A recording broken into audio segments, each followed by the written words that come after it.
All right. Welcome back to another Nook Fear story time, and you already know when the demon glasses go on, the demon comes out. So, on this edition of a Nook Fear story time, I want to give you guys a recent story about, we're going to call it Driving Miss Crazy. So, if you don't know Jai by now from the channel, which you should, she's been in multiple videos. I've talked about her multiple times. So you should know by now who she is. If you don't, do your research. But all week long, early in the week, me and Jai made a bet on her son's soccer game. We bet that if they won the soccer game, I would owe her a shot. Because for whatever reason, that's what she likes to bet with. She likes to bet with shots, not money, not anything else. Shots. Okay, fine. Um, so that was early in the week. Game is on Saturday morning. So Saturday morning comes. Son wins the soccer game. Her team, because she's coach. The team wins the game. He scores. Great overall performance. Great game, right? So I owe her a shot. Now, normally, because we live in different cities, we kind of take shots over FaceTime. But I have some free time. Uh, my schedule was free. Had nothing to do that day, so I decided that I was gonna come down to see her. Not only to do the shots, but to take the kid out, celebrate. Well, good game, great performance, great team win. Just some good, wholesome time. That's where my mind is. I just want to have a good, wholesome time, kid friendly environment, things like that. So I make my way down to where she is. And like I mentioned before, she's an hour away. Make my way down, make a few stops. I hit her up, let her know I was in town. Uh, she was not ready for me to. She was not ready to go out. She was in the middle of getting her hair washed and retwisted, or whatever the case may be, so she could throw her wig on. Now everybody knows that Jai loves her wigs. I've talked about this on multiple times. I've talked about this with our last story time. She loves her wigs. Um, so I'm making my last little stop, and she's like, "Oh, you ain't got to be out and about. You can come to the house."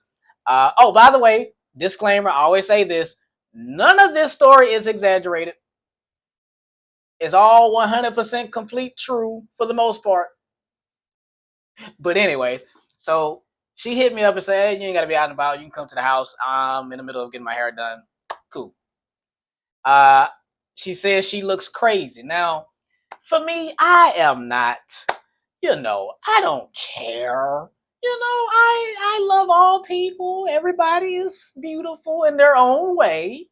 Like, I've seen you so many times in so many different scenarios. You don't look crazy. You don't look crazy.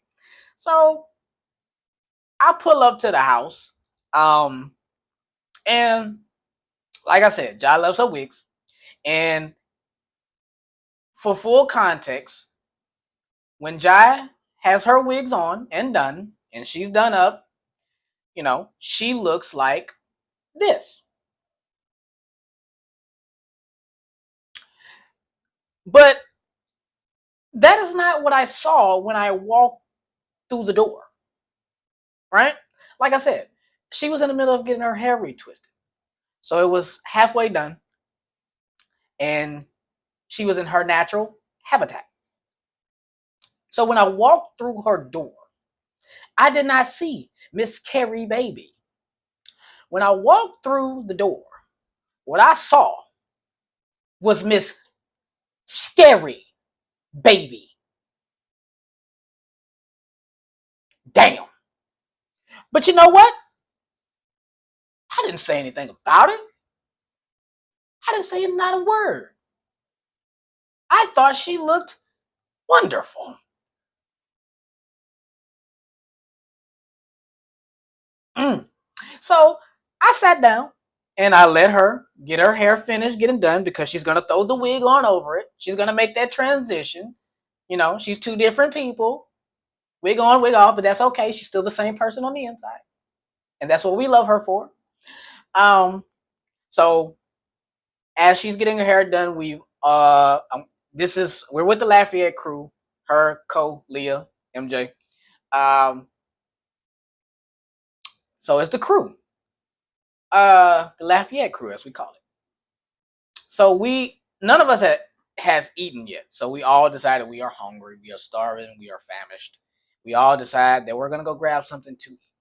And of course, only thing on her mind is the drinks. Shots, whatever. Blah blah blah blah. So we decided, I didn't know where we was going. All I know is we were leaving the house and she asked if I wanted to ride. I said, heck no, because everybody knows Jai is a horrendous driver and your life is in jeopardy every second she's behind the wheel. Um, and I told her before, you will never drive me again as long as I'm competent. And I meant that. So I decided I was going to follow her to wherever we were going because, of course, she's more familiar with the area. So I'm going to follow her, which, of course, is a risk in itself because if you're going to follow her, that means you have to drive at her pace to try to keep up with her. But fortunately, she decided that we were just going to go around the corner to eat at the Chili's from the previous video where the staff of men wanted me. Now, to my surprise, I didn't know that's where we were going. All I was hoping for was that that's the night shift and that they were not going to be in there. No offense. At this moment in time, because I just wanted to enjoy a meal. I was hungry. I wasn't for all the buffoonery. So we get into Chili's. We sit down. We wait like 20 minutes for the waitress to come to the table. Now, it was a shift change, so I will give them a pass on this. But when the shift change happens, the crew, the Chili's crew, go from being a normal crew to all out debauchery. This is the most LGBTQ friendly Chili's I have ever seen in my life. I mean, there is gay men, there is trans men or women, whichever one they're going to identify with at that moment in time. There is women who have very manly energy. It's just all over the place. When that shift change happens, the atmosphere changes. And like I said, love the LGBTQ community, have no issues with them whatsoever. I just don't understand why I am normally a target. And to my surprise, not only was I a target before, but so was Cope, which made me feel a lot better because now there's two of us guys that are going to get hit on, not just me. We get to share the LGBTQ love. And but this time they wasn't direct with it like they were last time. They were very low key. They were peeking from around the corners at different booths. They were looking from the hostess desk. They were looking around from the bathroom, from the kitchen. They were just scoping us out. It didn't matter that Leah and Jai were there. The women didn't matter. Anytime we walk into this Chili's, it's all about the men. And one of the men from the previous video who wanted me, the white boy, he was there. He was looking. And I'm like, dang, can I just get my chicken crispers? But hey, so we get our meal and Jai orders her medium steak. Ew. I get my food. We all get our food. My meal was good. My food was good. Jai gets a salad. And to her surprise, there is a colony of ants that is also enjoying the meal. Now, me personally, one or two ants, What is that gonna hurt? Just dab that in some ranch and get the munching. She wouldn't have noticed. That's so tiny. But she made her voice known to the staff about the ants. Don't know where they came from. Don't know if they were somewhere on the table or they came from the kitchen. I'm assuming they came from the kitchen, but the salad was not edible. And yeah, between the staff, the service, which the waitress was great, but the staff and the food, it was not the best experience from Chili's I can say we had. It was a bit rough. We didn't even order a drink from there. And that was kind of one of the purposes. So we just decided we're done with Chili's. We ate what we're going to eat. We're going to stop at the gas station to get our drinks before we go-karting. That was the main point of me going down there. We're going to take the kid to go-karting. Right? So we get our alcoholic shots. Now, the police may be watching. We did not consume alcohol while driving. So, but we had it in the car. Now it's time to go to the go-karting place, which felt like when we were getting going there, it felt like forever. I don't know how long, it might have been a 15, 20-minute drive. I don't know. It felt long. But from the gas station there was a good bit of a drive. Now, Cole knows what I know about her driving. So he decided he was going to ride with me. It was going to be us boys. We did not want to put our lives in Jai's hands. I don't know how Leah did it. I understand why MJ, her son, I understand why he had to be in the car. He has no choice. But Leah took a chance with her life. I'm glad she made it safely, but it was a risk. Because from the gas station onto the go-karting place, this maniac was swerving, been in that corner, whoa, all up and down the highway at 100 miles an hour. Switching lanes to lane. I felt like I was in a Fast and Furious movie trying to keep up with her. Now, she's comfortable with getting tickets. She's been getting tickets her entire driving career. I don't know how her license isn't revoked or suspended. So she's fine with it. Now, you want to know how I know she was doing 100? Because I was doing 90 just to try to keep up with her, and she was miles ahead of me. To the point where I had to be like, forget this. Let me slow this mug down because I'm not trying to get stopped. But that's how she drives. She doesn't understand what the brake button is. She doesn't understand that cars come with brakes and you can actually press on that to slow the vehicle down. But that's neither here nor there. So we get to the go-kart place. We take our first shot. Disgusting. We get in there. We're fed. Got a little bit of, don't worry about it. We in there and we pay for the go-karting race and some games. We're going to skip the games part. The games were what they were, cool. We're there for the go-karting part. So the whole point was we're all going to race each other because that was the thing. We're going to race. But the way the lines were set up, Jai and MJ was going to be in a double kart. And me and Leah were going to be in a singles kart. Cole was going to have to wait because there was only 3 singles karts and somebody else was in line ahead of us.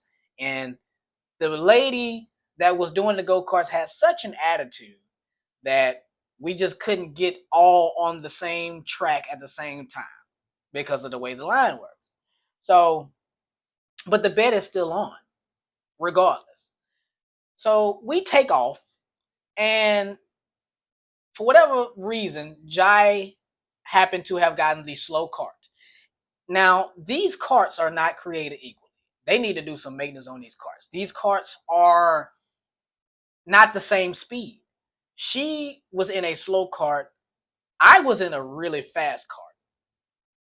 So was Leah. So we took off on the track and we just absolutely lapped Jai twice. Now, she felt some type of way about that because she felt like she did have a fair advantage. On top of that, she had her son with her, right? Cool. Understood. We hadn't made a decision if we were going to go again. We kind of had decided that that was going to be it. We're not going to, right? But Cole hadn't gone, so he was going to ride with MJ on the track so he can get his turn in. Now, while they was getting ready to do that, Leah had kind of bowed out. She didn't want to go again. But me and Jai, and anybody who knows, she's the instigator. Cole, Leah, you know this. We're both competitive people. We're both athletes, former champions, all this. So we have a competitive nature. But I am retired.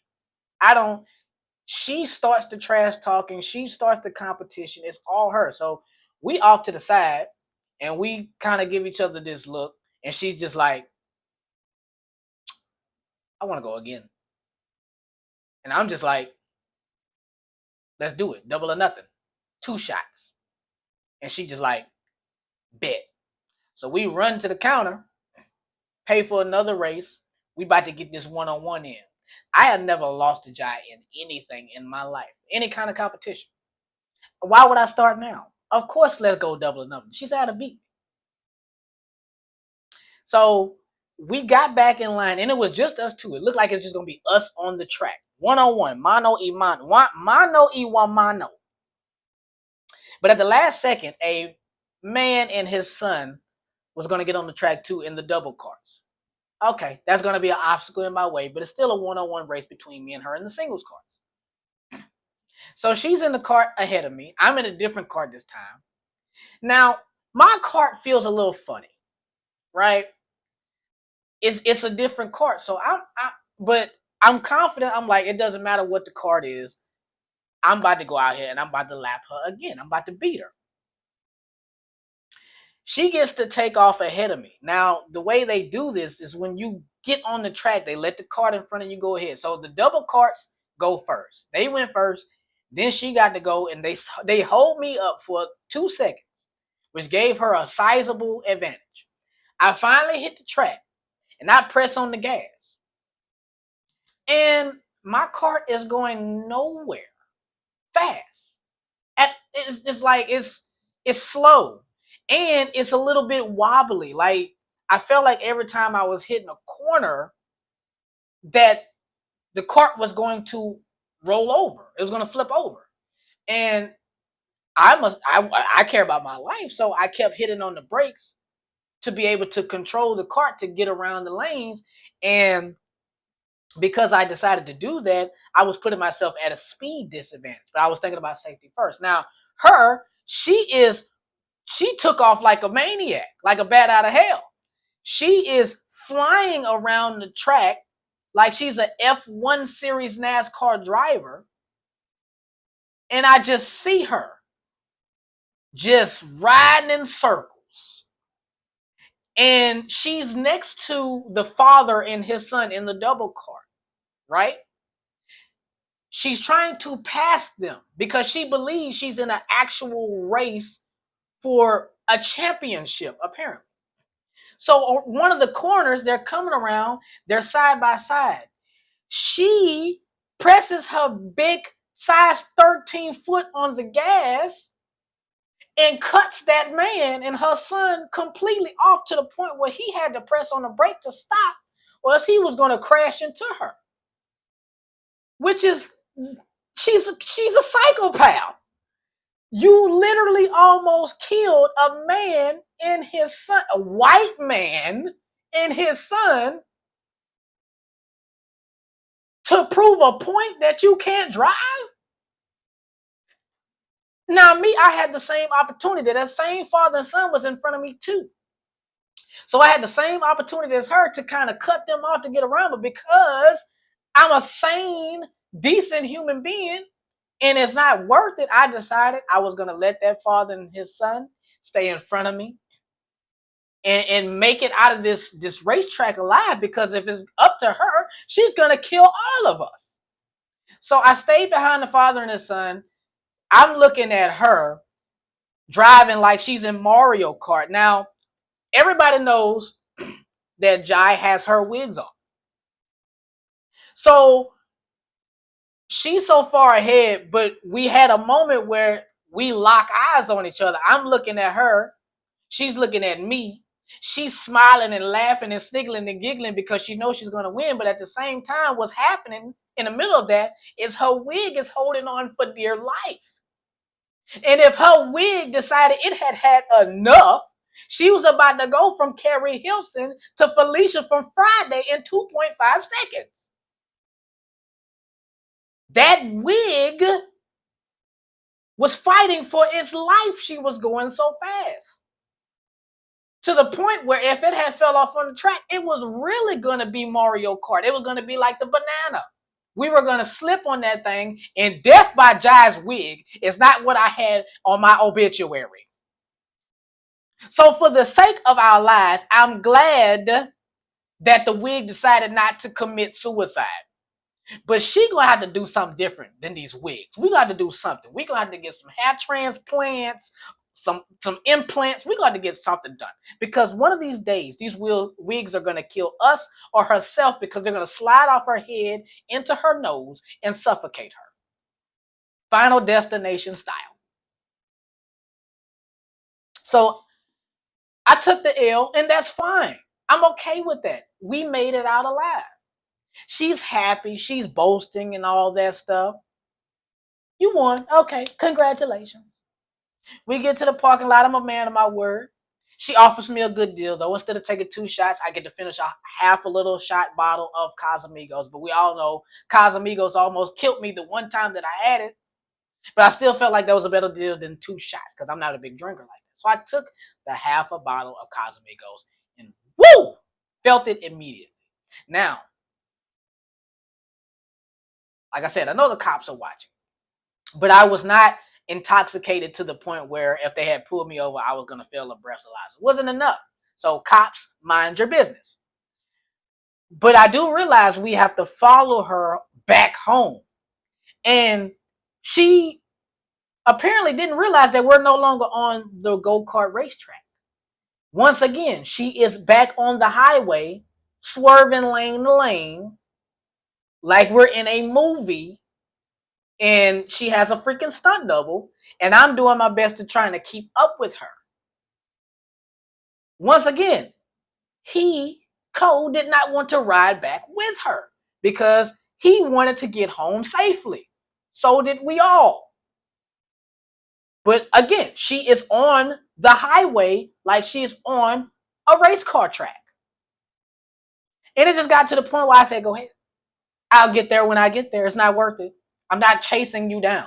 I'm not the police. I'm not about to be on this high-speed chase with you. So she do 150 back to the house. I'm pretty sure that's the whole dash.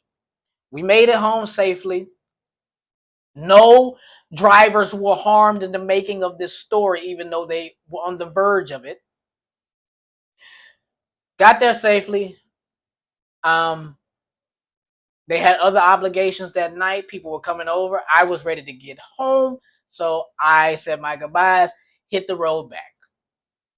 She thanked me for coming down. She had fun. And I said, next time I come down, Top Golf. So I guess that's going to be the next competition. When I make my return back down there, Top Golf, Lafayette crew, be ready. As a black man, I love golf. And I'm ready to go. She, of course, thinks she's great at everything. So she just automatically assumes she's going to win. She automatically assumes she's going to beat me. So we're going to see. Can't wait to return to whoop some tail. And that is all I have for you on this story time, ladies and gentlemen. As you can see, I did make it home safely. She did not kill me, even though she almost did. No wigs were harmed in the making of this story. It's still alive and breathing, barely. It's on life support, but it's there.